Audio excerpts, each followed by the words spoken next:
what? You're absolutely right. It is a lot harder today. Yo, we have a real-life Home Alone situation which has real-life accurate results. Craig Robinson. What about him? Oh, he's here today, HK. Hell yeah! Welcome to Side Dish. Come on. The world is yours. What about him? Sky's the limit. Woo! Welcome to Side Dish, man. For those that are joining us for the first time, I'm Headkrack. What's up? My name's Tanner. Thank you so much for tuning in, whether you're tuning in on our YouTube channel or the Fox Soul channel or some other channel we don't even know about. Yeah, because like, yo, man, sometimes, have you ever been traveling in a place that's not America? They'd be like, yo, I'm a big fan of this show. And I'm like, yo, it comes on here? Yeah, oh my gosh, dude. First time I went to Canada, and somebody told me about Dish Nation, and I was like, what you know about Dish Nation? Are you from America? I was like, no, I'm from right here in Vancouver. And I'm like, I need to talk to my union rep. Yeah, we need to find out what's going on here. I know we're in the Caribbean islands as well, which is kind of fun. Which is dope, man. So shout out to everybody who's just discovering this thing of ours. We appreciate all the day oneers and the future fam that we got. And yes, the rumors are true. Craig Robinson, the Emmy award-winning actor, comedian, and just all-around good human, will be joining us on this very here stage later on today. Super excited about that.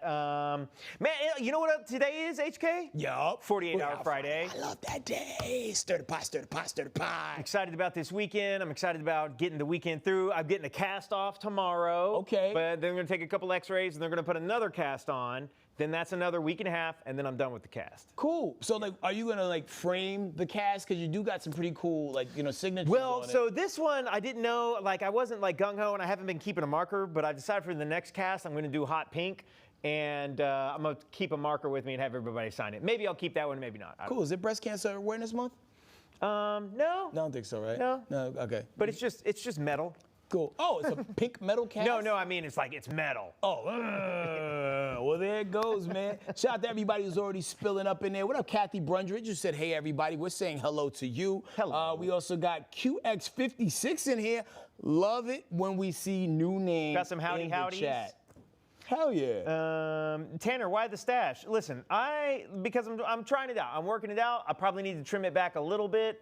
Can I get a close-up over here? I'm probably going to trim it back. I'm probably going to trim it back a little bit, maybe on the sides a little bit. Okay. But I'm going to rock this for a little while. This might be through the rest of the year. We'll see. Have you ever done just like a goatee? No. Word. No, like, just like that. Well, I have done, no, I either do all like same length stubble. I've never like done the straight up goatee. I've never done just the straight up mustache. So I'm experimenting. Got you. It's crazy when people experiment with their facial hair, because like I remember one time I came in here with like just no beard whatsoever, and even I was appalled. Yeah. You know what I mean? It's just like, you don't know what to do. Well, I remember like when I was a kid, my dad always had a goatee and a mustache like my entire life.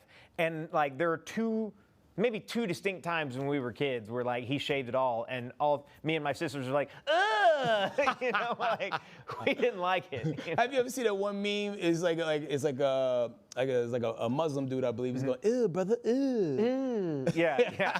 I love that meme, man. So much to dive into, man. So let's get to diving, man. Okay, What's cool. in the feed? So this is Malcolm Gladwell. If you don't know him, you should know him. He's an author and he's a journalist. He's been around a long time. He's seen a lot of things, and he speaks a lot of truth. And this video hits a little differently. Have you ever like thought to yourself like, I just feel stressed all the time. I feel like I can't catch up.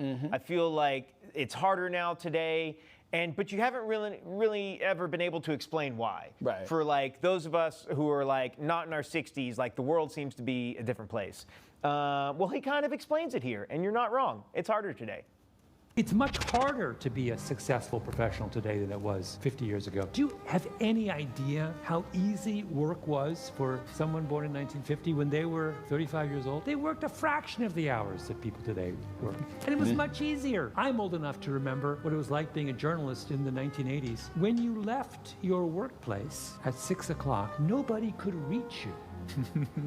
You were done. I never took work home. It is so much harder now. So when we observe higher rates of unhappiness, of dysfunction, of whatever in the current generation, it's because they have a lot more on their plate than previous generations did. So we've raised the bar. And whenever you raise the bar, you're going to be much more aware of those instances where you have fallen short.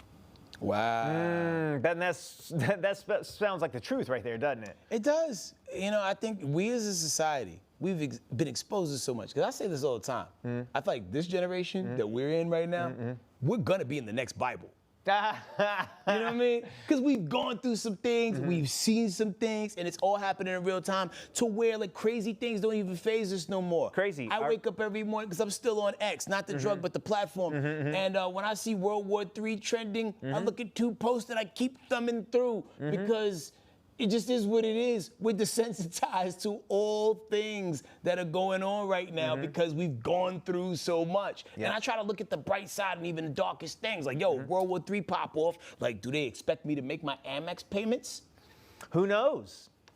Who knows? Also, just glad that I'm not living on like a coastal city. There's that. And to everyone who is, we're sorry. We're sorry about you. Yeah. Also, if you're watching from another country right now, let us know what your visa situation's like. Is it easy for American citizens to immigrate there? Word, because like, you know, they always say Switzerland don't get involved in nobody's nonsense. And that's a place I'm looking to beeline it to if things get real fuzzy over here. Because I think we can still do the show remotely.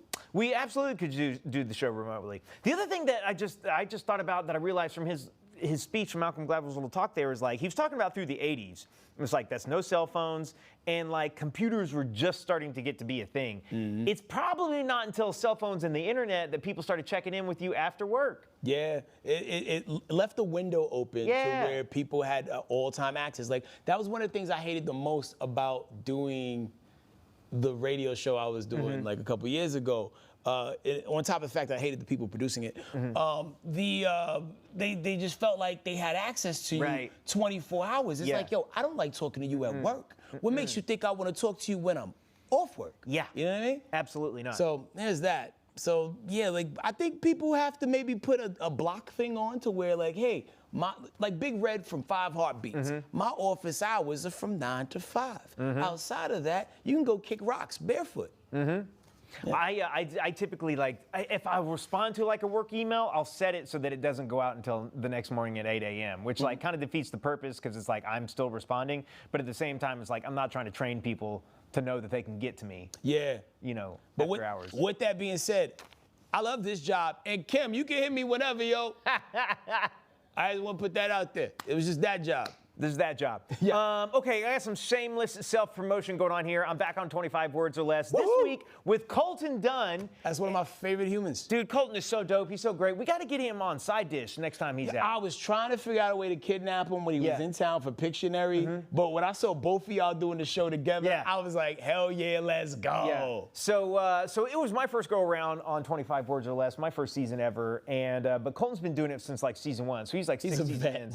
And yeah, he's straight up a vet, and he's excellent at the game. Anyhow, here's a little clip of him giving me some pointers on what it's like to be on set. Hey, what's up? It's me, Colton Dunn. Hey, I'm Tanner Thomason. We're in a dungeon right now. Yeah, they're about to take us out of the dungeon. I just figured I'd take this time to give you some advice. Oh, yes, please. Kind of the do's and don'ts when you come. Now, when you go to the crafty area, which is where all the snacks are, you're going to notice some powdered donuts. Okay. Do not touch those donuts. What? Don't do it. Who? Don't eat any of the donuts. Who are those for? Just don't touch them. Okay. Is there anything at Crafty that I can touch? Let's see. Okay, there's sodas. Don't have any of those. There's coffee. You can't do that. There's a lot of great chips. Off limits to you. Oh wow. There's little bottles of water. There's like little water bottles. Little guys. Knock yourself out. Okay. Knock yourself out. You can have 3 of them. Three's good. I'm happy about 3 little water bottles.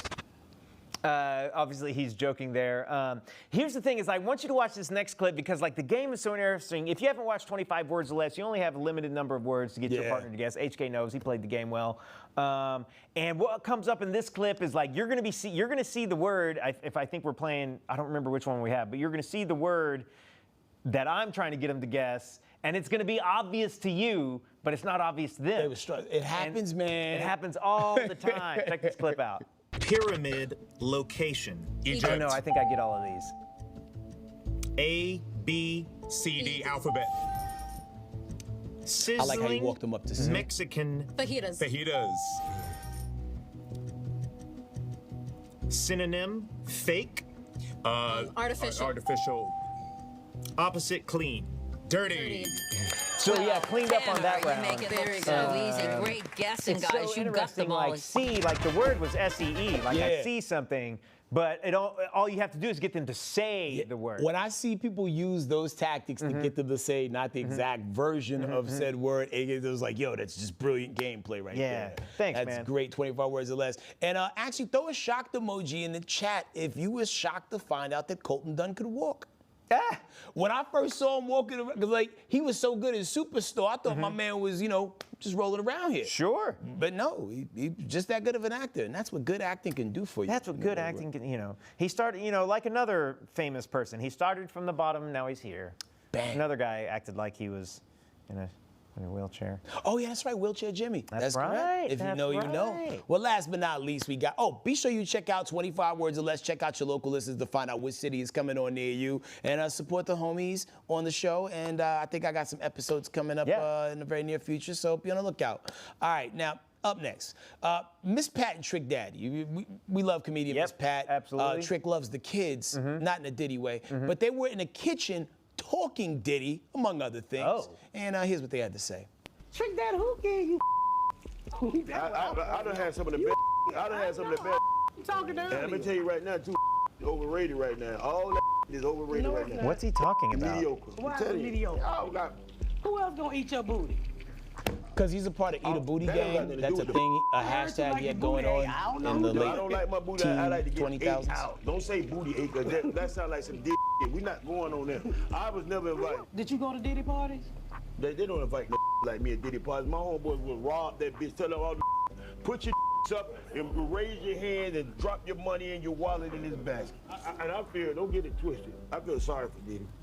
Not only, but I'm gonna tell you, I feel sorry for hip hop. I feel sorry for the black culture, and I feel sorry for people that prejudge other people, because when they see who's on these tapes, when they hear the allegations of the other people that's I mind my co-conspiring, business. I don't want to know who on that tape. I don't care. know it's gonna come. You ain't gotta want to know. It's about to come out.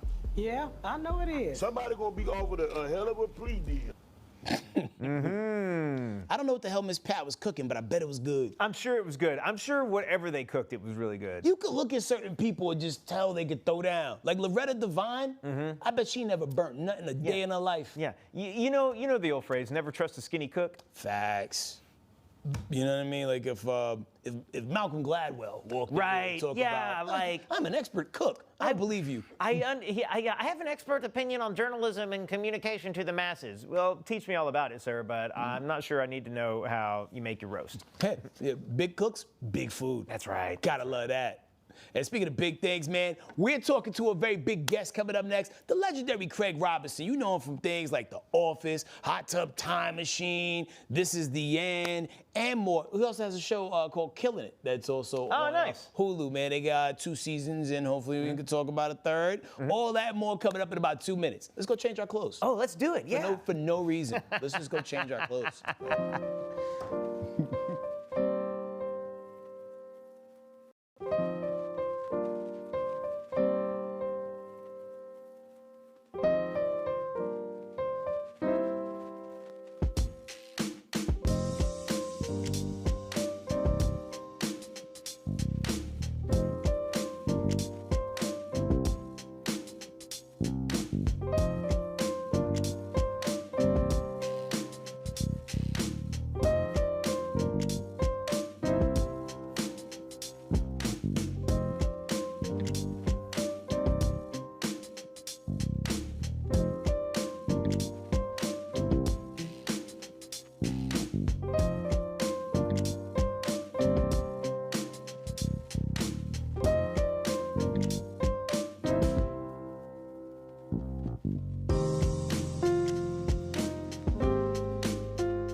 Welcome to Side Dish. Today we have a very special guest joining us who is not only touring the entire country, but he also has a brand new movie that just dropped on Netflix. You know him, you love him, you see it. Craig Robinson's in the house. What's happening? Welcome to Side Dish, Craig. Thank you very much. Thank you very much. It's a pleasure to be here. Yo, this is such a surreal moment, man, because like I've been excited about this since we got the call from our good friends at Helium Comedy Club that you was gonna be in town. Right. And everybody that I mentioned your name to and all these, everybody had a dope Craig Robinson story. Like even Tanner.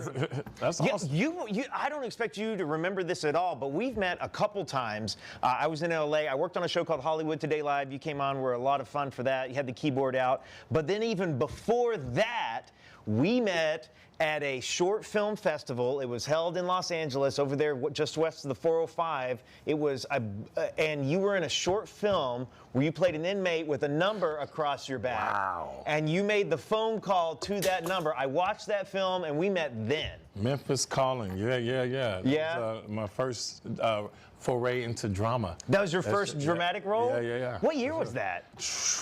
Your guess as good as mine. It's like 8 or 9, something like that? Yeah, That long it was ago? about 15, 16 years ago. Yeah. So. Yeah. What'd you think of the short? I loved it.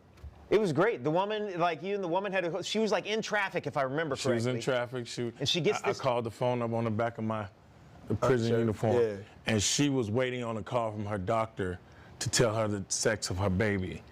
And I was like, just this prisoner calling like, yes, Memphis. You know, and she was like, what? And then we ended up connecting, and she put me on hold because the doctor was calling. But as I was on hold, I was on my way to, be executed. Got you. So as I was on hold, there was like, Memphis, it's time. I was like, can I get another? So it was a moment. That made me sad. Like It's hearing a very, about it was a deep little. It was an short. intense short film. And you were great in it. You were amazing in it. Thank you, Tanner. Yeah. I went to go see him at the Arlington Improv years ago, and back when I still lived in Dallas, and like we interviewed on the radio, had a great time. I came to the show. I said, come to the stage. He came up there.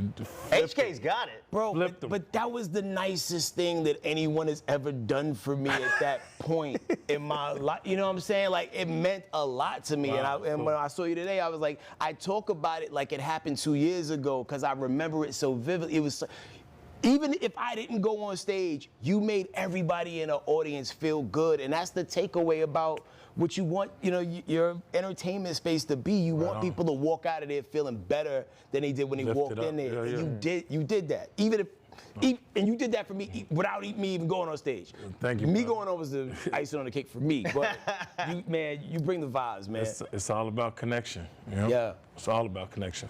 Craig, you represent so many different things for so many people in their head because you have such a vast body of work that like everybody probably has a thing that they love and know you most for. What do people run up on you in the street and be like, oh? Office all day. Daryl, and they'll yell out hot tub, and then they never get it right. Hot machine. Hot tub mind machine. It's mostly the Office. This Is the End. Hot tub, and then Brooklyn Nine-Nine a lot. Yo, Brooklyn Nine-Nine, because like every season we would get treated to like a guest appearance. Yo, Doug Judy and Andy Samberg's character's relationship, like you always think this is the year Doug gonna do the right thing.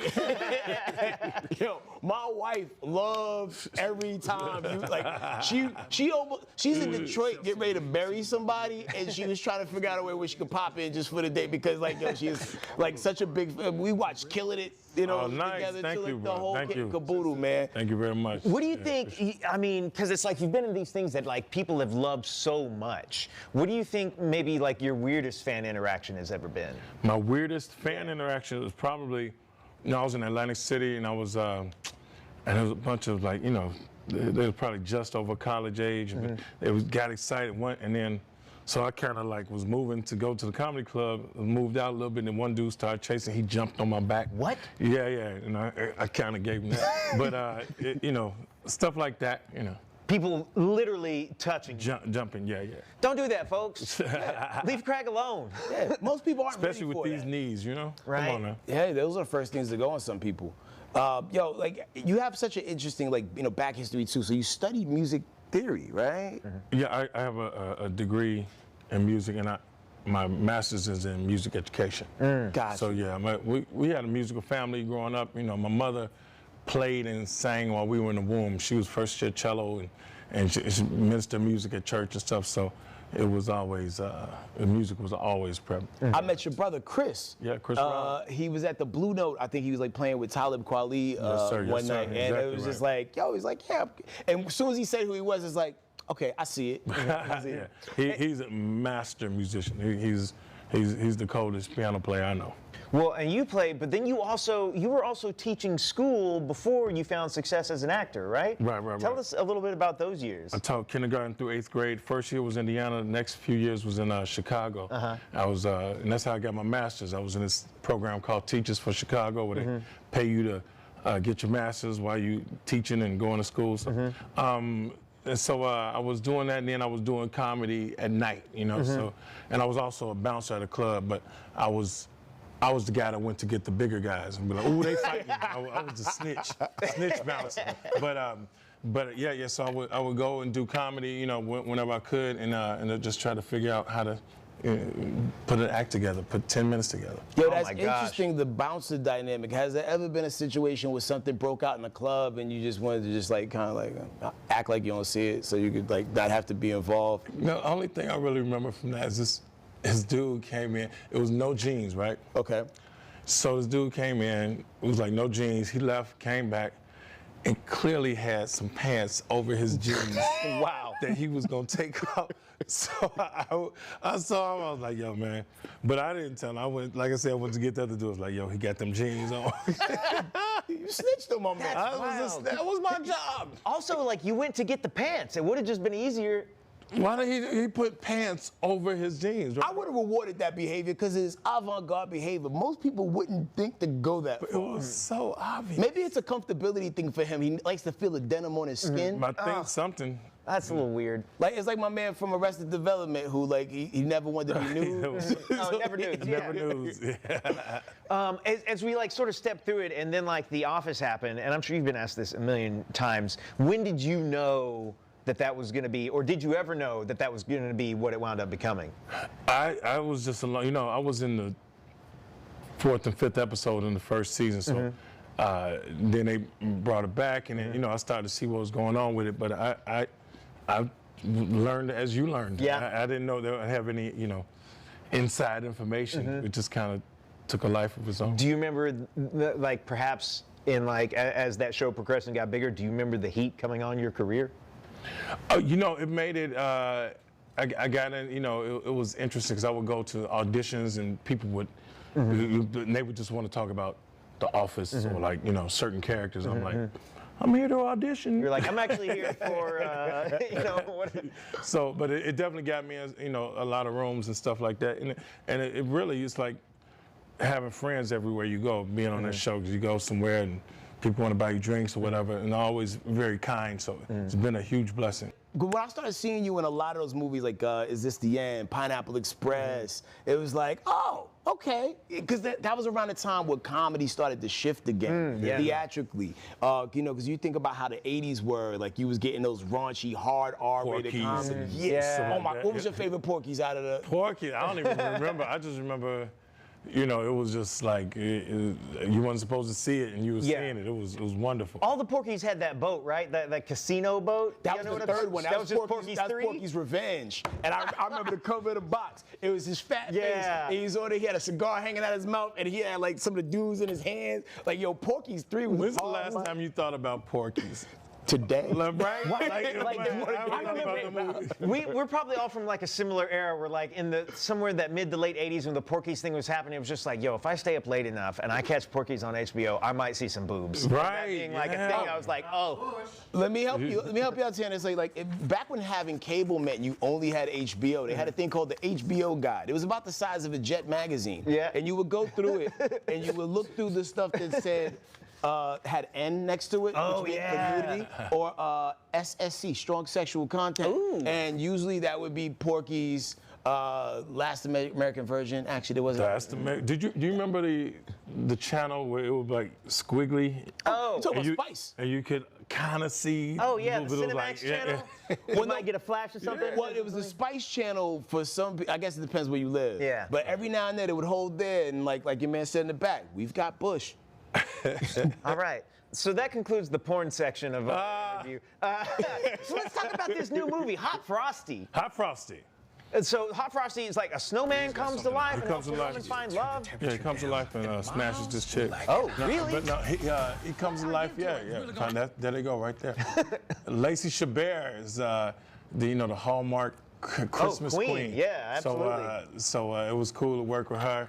And then this cat Dustin Mulligan is. I don't know how much stuff he's done, but he killed it in this role. Then me and my man Joe Latrulio, we played it. Oh yeah. Cops. So from Brooklyn Nine-Nine, so he killed it. I want to dig in some things real quick, right? Because sometimes we don't get to write the endings of our stories. So curiosity, what is Doug Judy doing right now? Like, if you was to drop in a camera on him, where is Doug Judy right now? What is he doing? He got to be on a beach somewhere, just chilling, hitting Jake up on Zoom. What about Nick from Hot Tub Time Machine? Nick is living a high life. He's producing music, and producing music that's already been done. That's right. Because he did that deal with the big record company, right? Right. Yeah. Daryl Philbin, did he smoke weed at work? Daryl didn't smoke. No, Daryl's, he was about his business, and he was always trying to rise up. But he's probably out there, him and Jim at that sports company, flying on private jets, taking care of the customers. Oh, they're living a good life athletes. Yo, like John Krasinski just got nominated for people's. I think Sexiest he Man got it, Alive? right? Yeah, he got it. Yeah, he's I've been around a few actors where I've seen women swoon. He's one of women swoon about him, and I think it was John Corbett. Now that dude from Sex and the City. Okay. We was in Vegas for a premiere of I was in a show called Lucky. This was like early 2000s, and this dude, he was so cold. It was 200 of us, and we went to the club, and it was 200 people behind him, and it was like, who you with? He was like, and it was like, wow, yeah, it was dope. That's juice right there. Like, what's the first time you realized you had that kind of juice? Me? 200? I'll probably get 3. When we were prepping for this, we were trying to think about all the different things we could do and whatnot. And we had this idea for something, and HK and I were bouncing it back and forth. And then I realized it's I'm going to pitch you something. The Craig Robinson Christmas Special, which is like a musical comedy event. I feel like that falls right into your lap. It's definitely an idea, but it would be a nasty, delicious Christmas. Okay, tell it. At the band, that's delicious. So yeah, that's kind of in the works. What might happen at the nasty, delicious Christmas? Oh, you had it'll be one of them cheesy, old school, where you stuck in the velvet in the curtains house behind you, maybe. Well, you stuck in the house and you can't, Can't get out? Yeah, and then people start popping in, and then you got the guests, and then it'll be a beautiful thing. That sounds dope. It'll be. I keep it. I would watch that. Yo, the nasty delicious name is something that really sticks to your ribs, and it's fun to say. Did the name organically just come to you when you ate something that looked nasty but was delicious? That's exactly what it is. Oh. You eat something that not look that nasty, but you eat something that's so good you make a nasty face. Oh yeah. So Okay. Damn. So you know how people be jamming, you be like, oh, that's what that is. Going back to some of the other things that you've been involved in, man, Dolomite Is My Name, which is a phenomenal movie. And if people don't know much about Dolomite, do your Googles and check the movie out on Netflix. I saw it. It's amazing. To anybody who's comedy adjacent, to be a part of an all-star lineup like that is just a crazy moment. But you've had so many crazy, what is the most pinch yourself moment that you found yourself in since you've been in the business? That would be a huge one, because Eddie Murphy, man, is Eddie Murphy, and you sit there trying to act with Eddie, and I'm just thinking ice cream. So it was crazy, and it was so grateful. And that's like the second movie. I was in Shrek Forever After, and we had a little bit of I crossed paths at the press stuff, but and we was actually, you know, in proximity with him on Dolomite Is My Name. He was telling us, you know, stories, having us rolling. It was an amazing, amazing experience. Like watching Eddie, you know, that's one of the reasons got into comedy. Yeah, and I remember like right before the pandemic, there was rumors that he was going to get out there and do a set. Right. Yeah. And with you being in LA, were you in any of those rooms where he was working any of the upcoming material? Like did you know what he was coming with? I've never seen him. I saw him one time at a comedy club years ago. So, but no, I hadn't. He was there to see, I think, Cat Williams. Oh. And Cat was supposed to close, but then they said, Craig, you gonna close. Cat's gonna go right before you. So I'm like, oh, I'm gonna do my thing, I'm gonna do party all the time. As soon as Cat was done, Eddie left. So, oh, man. When half the club left to try to go get pictures. So I was just like, all right. That stinks. It was all right. It was all good. It happens to everybody. I wasn't ready anyway. I wasn't ready. You know, like.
Hey, welcome back to Side Dish. Obviously, we had to pre-record that interview. Craig was in town, and he wasn't going to be able to be here right now, but we weren't going to let him get out of town without cutting that interview. So that's what's going on there, just so you guys know. He's the nicest freaking human being ever. Yo, super nice. And if you ever see the fact that him or his band, Nasty Delicious, is coming to a city near you, pull up on the show because you're going to have a blast. He came to town. He tore it down. We even got a chance to do some cool improv stuff on stage as well. I should have included that in today's show. Maybe I'll run it from Monday. Oh, you've got the video, yeah, right? Somebody Let's bring the video back. Yeah, I'll bring it back. But anyway, in the meantime, in between time, here's the rest of the interview or conversation, as we should have it, with Craig Robinson.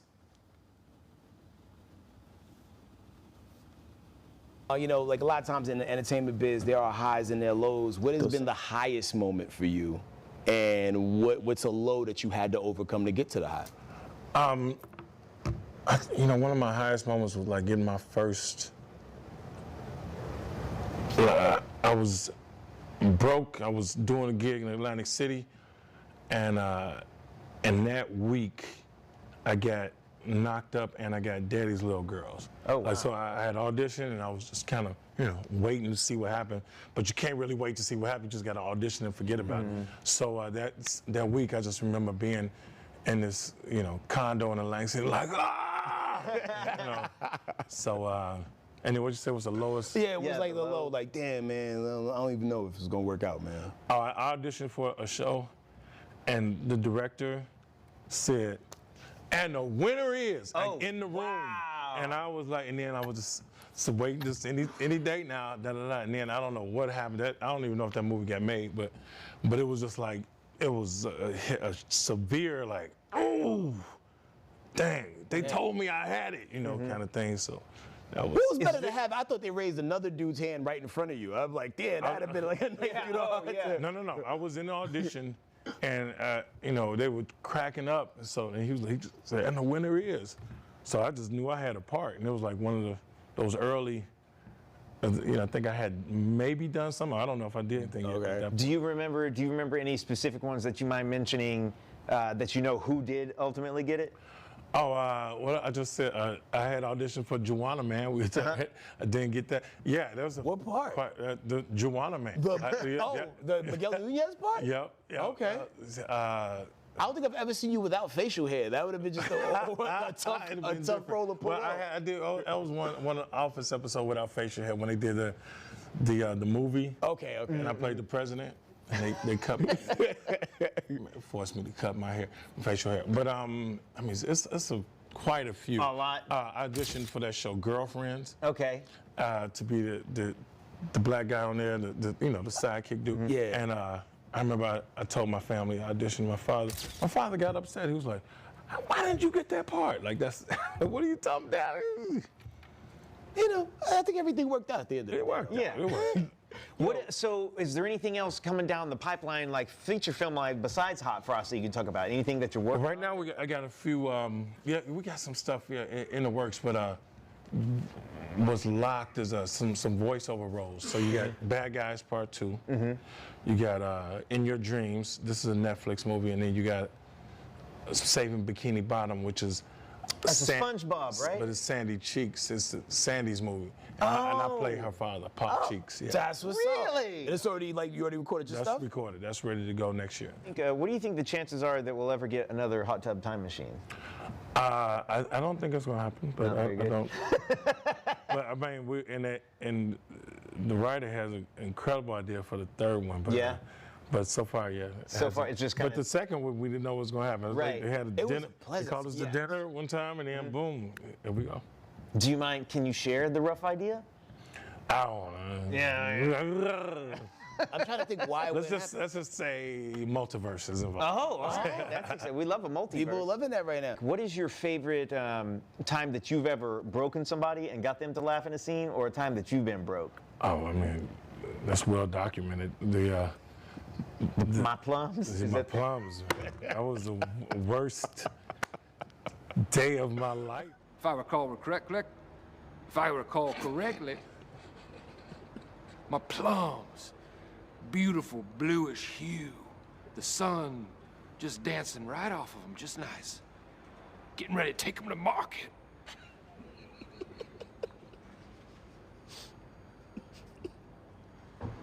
I could feel it down in my plums. Getting ready to take them to the farmer's market. Special 2 plums for 1. I could feel the tension in the air. When did Will get you? Like, what, did you interacted with him? Did he come in cold with that? Like, how did that break down? He was just improvising. Yeah?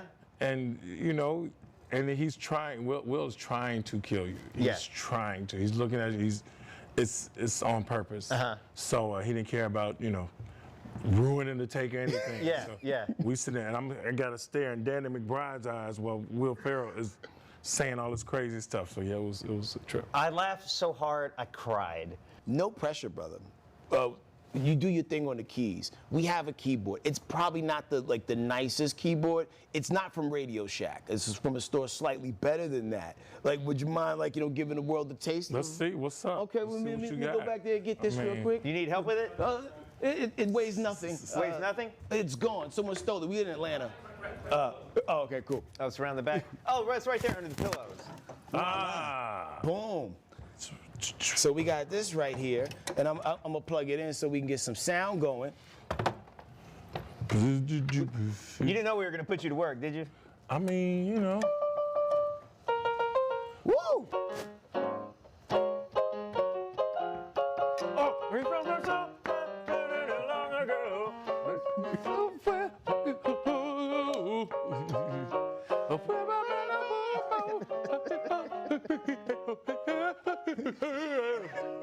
You don't know how much I love that. Oh, I'm a white guy. I love that song so much. That is categorized as yacht rock, right? Oh, definitely. Michael McDonald? Yo, I was listening to some yacht rock before I came to work because I was stressed the hell out all the way in here. I love me some yacht rock, man. It's so great. You ever see like them yacht rock bands? Yachtly Crew? Oh, Yachtly Crew. I'm familiar with them. Yeah, man. So they're doing like hard rock songs as yacht rock? No. They do like the yacht rock song, like songs, you know. Sailing. They take me away. I just saw him live, by the way. On Really? Cruise. Christopher Cross? Woo! You still got Man, it? what? Yo, the crazy thing about most yacht rock, I assume most of these people were black, and then when you Google like some of these people, because I kid you not. What you want to do for love? Oh, yo, Bobby Caldwell. Wow. Yo, It took a while to realize Yeah. he wasn't That's why they called him, like, I guess I saw something one time where they, like, on the album, they only showed him from the back and, like, the hat covered him or something so that they didn't give away that he was a white dude. Oh, yeah. interesting. I think they did his funeral at Ebenezer Baptist Church because he was that accepted amongst our people. To where, like, yo, like, we want to make sure he's prayed for properly by, like, old grandmothers.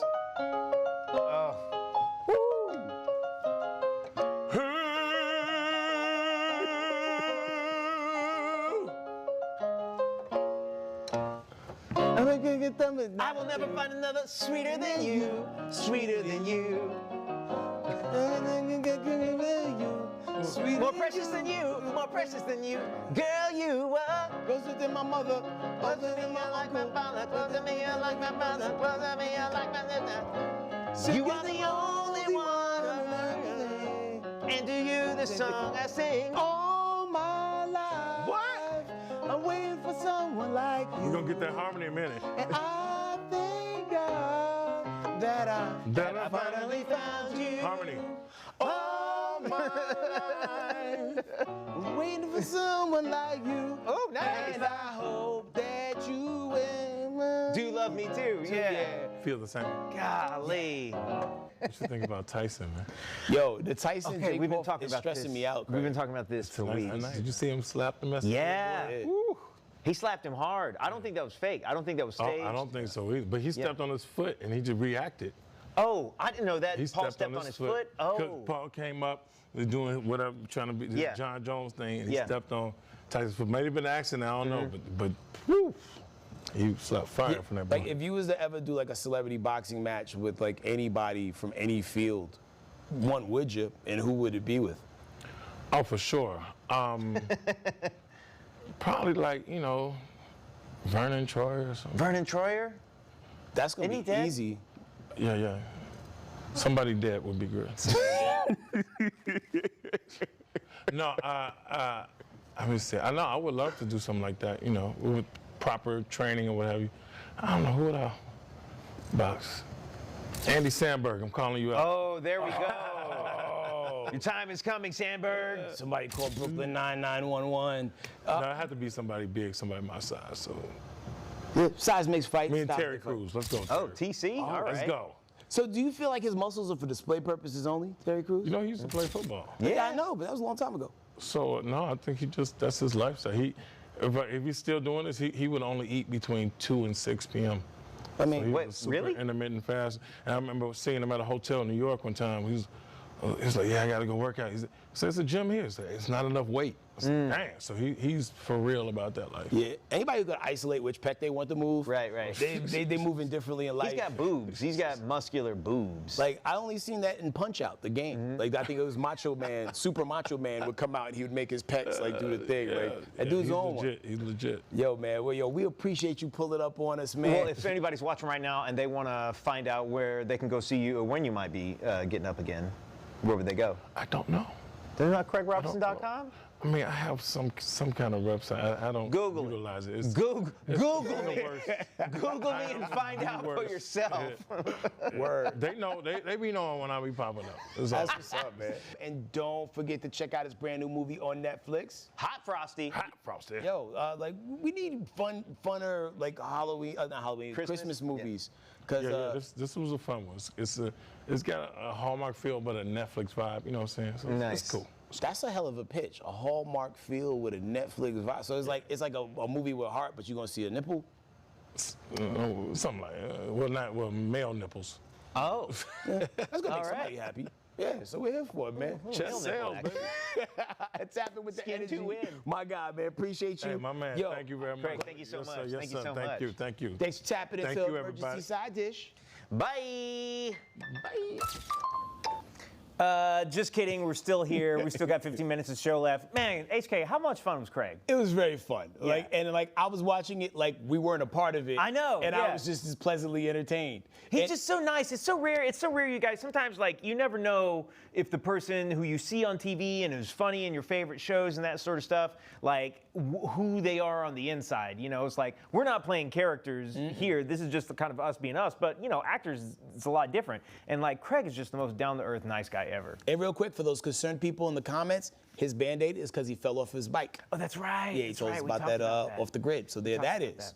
All right, we're going to take another 2-minute break, but coming up, guys, we've got birthdays, we've got movies, and then we've got everybody's favorite game. Whose cousin is it? In 2 minutes. Stick around.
Welcome back to Side Dish. Man, listen, shout out to everybody celebrating a birthday today, tomorrow, and the rest of the weekend. And if that's you for today, you're celebrating a birthday with Carly Rae Jepsen, who's 39. 39. Call you lady. Then we got the Bella twins, Brie and Nikki Bella. They are 41 years old. Both of them?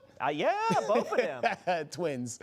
Goldie Hawn is 79. No freaking way. Michael Strahan, 53. Johnny Dang. He's the jeweler to the stars. He turns 50 today. I don't know Johnny Dang. But Jenna Malone is 40 years old. You know her from Hunger Games and Donnie Darko. Do I? I'm at the Google her. Yeah. Ah, man. Who is getting that cake? Let's see. I mean, Carly Rae Jepsen had such a banger. And, I mean, Tom Hanks was in the video, but that's been like almost 10 years if it hasn't been 10 years. We was talking off the grid like, yo, that was just like a couple years ago, right? Yeah. And then when you really think about it, it's like, yo, that was probably like 2012 or something like that. Tom be flying out here in these streets.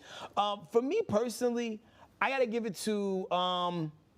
damn, man. Shout out to Goldie Hawn. Yeah. I really love Private Benjamin. And was she in Overboard? That was her in that, yeah? That was Goldie. Yeah, that was Goldie Hawn. Is that Goldie Hawn? Yeah, and she produced the perfectly good Kate Hudson out here. Yes. But Michael Strahan, I love the pivot that he was able to do coming from football. I want you to know 100% I was about to say the exact same thing. Like, there are other people who were able to transition and become pundits, but my man took it all the way and became like host of national talk shows that got nothing to do with sports. Yeah. That's how good Strahan is. And all those early morning big money shows, too. Like, he was on one big money show, moved to another one, so he gets kicked for us. A lot of people in the comments are giving it to Goldie as well. Major respect. Ain't nothing wrong with that. Goldie's that person. We love Goldie. Man, we have 100 pounds of show and a 50-pound bag, so we're going to slide over to the flick pick. Just a couple movies coming out this weekend. You might have heard of this one. Gladiator. It's about a dude who likes to fight. But Denzel Washington is in this one. You also got Pedro Pascal in it as well. And for the popcorn buckets alone, I don't know if you've seen, one of them looks like the MF Doom mask. Most of you don't know who that is, but that's for the 5% who do. And there's another like popcorn bucket they got when you scan the QR code. There's people fighting in it. That's so I want dope. that bucket. But that's out today. Here's a couple seconds of a trailer. This Friday, audiences everywhere are calling Gladiator the single greatest movie of the year.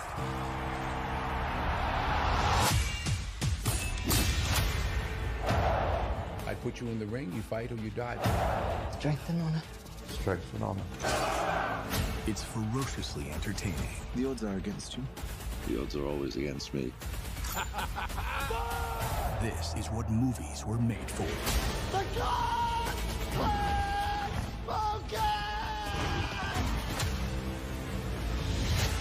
It will amuse you. It's my only wish. It's coming out. It'll be on your screens. Also today, there's a new movie, and everybody cares about this movie more than I do. It's Wicked. It's the untold story of the Witches of Oz. Cynthia Erivo's in it. You got Ariana Grande in it. And that's all you need to know. And the voice of SpongeBob SquarePants on Broadway. Oh, really? Yeah. Which one is that? That's the dude that Ariana wound up hooking up with. She's hooking up with SpongeBob? Well, it's not the OG SpongeBob voice, but he was SpongeBob on Broadway. Replacement Bob. Grunge Bob. Take a look. Everyone, I have an announcement. Popular. You're gonna be popular. I'll show you what shoes to wear, how to fix your hair, everything that really counts to be. Enough. Yep, we get it. You've seen it. You heard all about it. It's so interesting. Sometimes I think when something from Broadway makes the jump to movies, because the two ladies who launched that on Broadway and made it the success it was, Kristen Chenoweth and Idina Menzel. Okay. Those are the two original ladies. Gotcha. Now, granted, that's been a long time now at this point, and so it's like they didn't have a shot at it. But I hope that they're in the movie somewhere. Yeah, I want to stare at the sun more than I want to see this film. You don't want to see Wicked? You don't want to see a movie about two princess wizards flying around figuring out who they are on the inside? You don't want to see that? No, I want the two stars of this movie to eat something. What, a sandwich? Just please. Now we're gonna break. All right, we're going to take another quick 2-minute break, but then it's everybody's favorite game. Whose cousin is it? Minutes.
Welcome back to Sign Dish. That's what they do in Wicked anyhow. Okay, are you ready? Are you ready to play?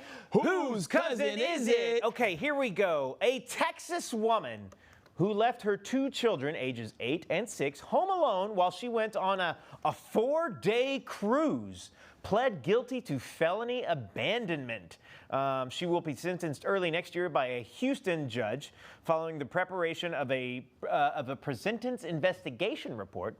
The woman, who lived in a $3,600 a month apartment on the 21st floor of a luxury apartment building, was spotted leaving the complex with luggage and bags, but not with her 2 kids. A witness who never saw her return to the location called 911, fearing that the children, which is the boy and his little sister, were alone. A subsequent police welfare check found the children by themselves in a home that smelled of urine and was in complete disarray and had trash and leftover food all over the unit. That's sad. The kids told cops that their mother went on, quote, on vacation on a cruise, and they did not know when she would return. The boy used the phone to text his mother while she was vacationing, and cops found a webcam that the mom used to watch and talk to the children while she was away. Oh, I mean, the minors are now in custody of their aunt. When she was contacted by phone, she was uncooperative with police and refused to return to the residence and was switching up her story on her whereabouts, according to the criminal complaint. She reportedly cruised to Puerto Rico and has been free on a $25,000 bond shortly after her April arrest. This feels What's your take? I don't want it to be my cousin because this is just so embarrassing, but I feel like it's my cousin. Yeah, a lot of people in the comments jumped out the gate as soon as you said Houston. Lakers in 5 launched their Headkrack's cousin. Oh, it's crazy. Well, Houston, yeah, I did. That was a consideration I took into it. Yeah, but I think a lot of times when people think of Houston, they mostly think of Scarface and the Ghetto Boys and don't think of the rest of the state of Texas that's, the color of copy paper. Sure. There's a lot of people that live in Houston. That person could have been part of the Rodriguez tribe. Could have been. We don't know this. Any cousin possible. But this all goes to say, brother, that I felt like in the first Home Alone and definitely the second Home Alone, Kevin McAllister should have been taken away from his family and sent to stay with the state because apparently those parents weren't fit to keep after him. Like, you left your son twice? Twice. And I understand there's a lot of kids in the house, but twice? Yeah, twice. You left Kevin home alone twice? Yeah. Yeah, Catherine O'Hara. What a terrible mother in that movie. I'm just kidding. I love Catherine O'Hara. People saying Tantan's people. Someone says Cruz equals us. We got Chewy's cousin in here. Luxury apartment. Tanner's cousin. All right. Okay. Yeah. Andrea K say, okay, that's us. Tanner's cousin. Hilarious. Someone says $36 a month. $3,600 a month.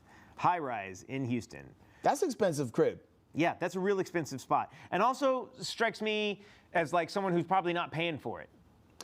Yeah, maybe that's so now I'm thinking like late 20s white chick. But the difference between her and most people, they did have a camera so they could watch the kids while he was on the cruise.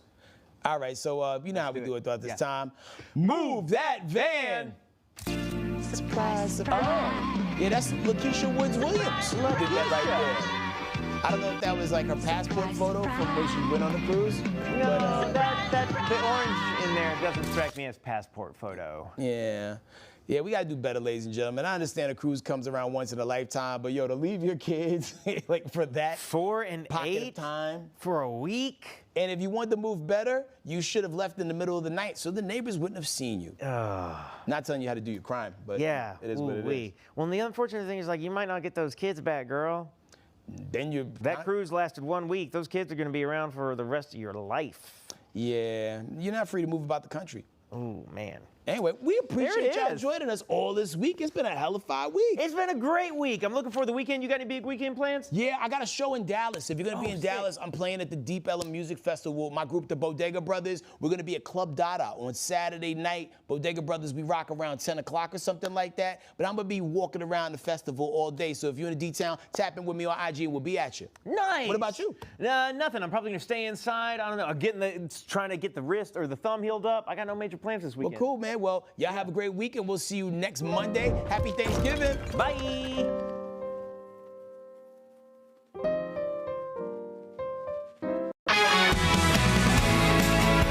Live from the Fox 2 studios, the news starts now. All right, now, coming up on the noon, 2 big movies out this weekend, specifically out today, really. There's some early as 2 o'clock showings. One's called Gladiator 2. The other one's called Wicked. They're both together. Glick it. Glick it. All right, and the lineup for next year's Coachella Music Festival is out, but the Southern California Festival is sparking some controversy with one of its picks. We are live with TMZ coming up. Also giving families a place to stay and so much more this holiday season. New Era Detroit, Zeke Williams stops by with his Housing for the Homeless. It's a great initiative that he does. He'll give us all the details and perhaps how you can help as well. It is Thursday and the news.